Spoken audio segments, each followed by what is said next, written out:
Langkah Badan Pengelola Investasi Daya Anegata Nusantara atau Danantara untuk menjadi pemegang saham perusahaan aplikasi ojek online atau ojol memiliki sejumlah risiko.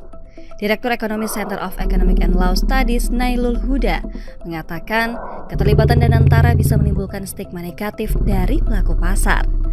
Menurut Nailul, masuknya Danantara sebagai representasi pemerintah bisa memunculkan kebijakan yang bias pasar. Akibatnya, pelaku usaha existing bisa keluar, sementara yang ingin masuk bisa mengurungkan niat.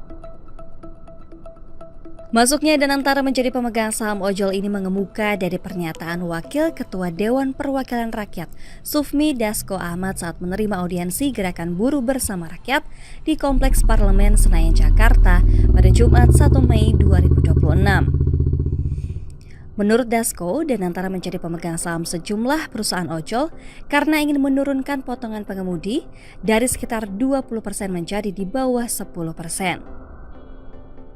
Dosen Ekonomi Pembangunan Universitas Pembangunan Nasional Veteran Jakarta, Ahmad Nur Hidayat, mengatakan masuknya Danantara seharusnya tidak menjadi jalan pintas kebijakan. Sebab persoalan pengemudi ojol bukan sekadar potongan komisi, melainkan juga status kerja, perlindungan sosial, transparansi algoritma, dan standar pendapatan layak.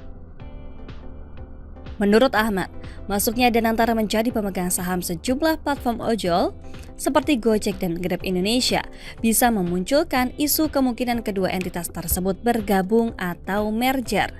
Apabila Gojek dan Grab menjadi satu, konsolidasi keduanya bisa menguasai 91% pasar transportasi online di Indonesia.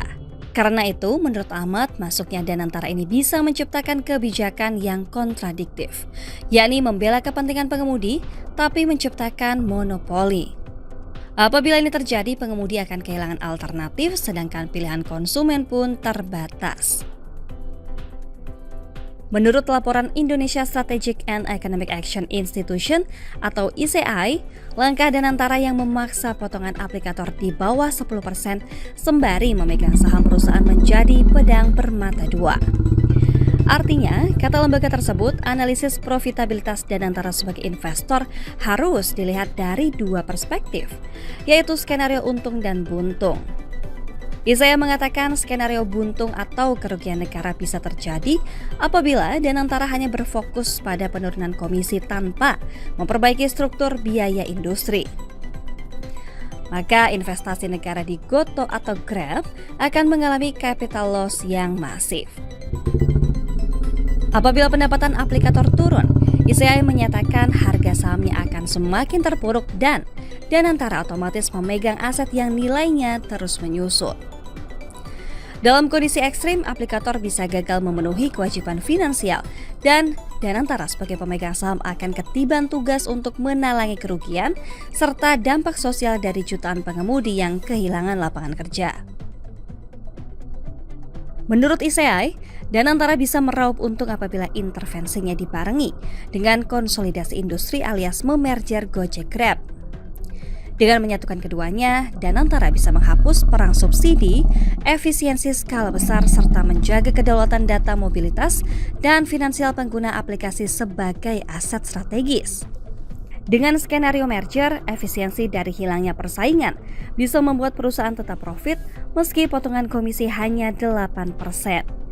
Namun, hal ini menuntut pengawasan super ketat agar efisiensi tersebut tidak dibebankan kembali kepada konsumen dalam bentuk tarif. Kepala Hubungan Media PT Goto Gojek Tokopedia Tbk, Amanda Falani menyatakan sedang menyiapkan jawaban secepatnya. Adapun Grab Indonesia menolak berkomentar ihwal masuknya Danantara ini sebagai pemegang saham perseroan. Adapun tim komunikasi Danantara menyatakan sedang mengevaluasi berbagai peluang untuk investasi yang berdampak secara sosial ekonomi di tanah air. Danantara mengklaim tetap berdisiplin menilai peluang berdasarkan kesesuaian strategis, fundamental, profil risiko dan return, serta penciptaan nilai jangka panjang sesuai dengan tahapan investasi.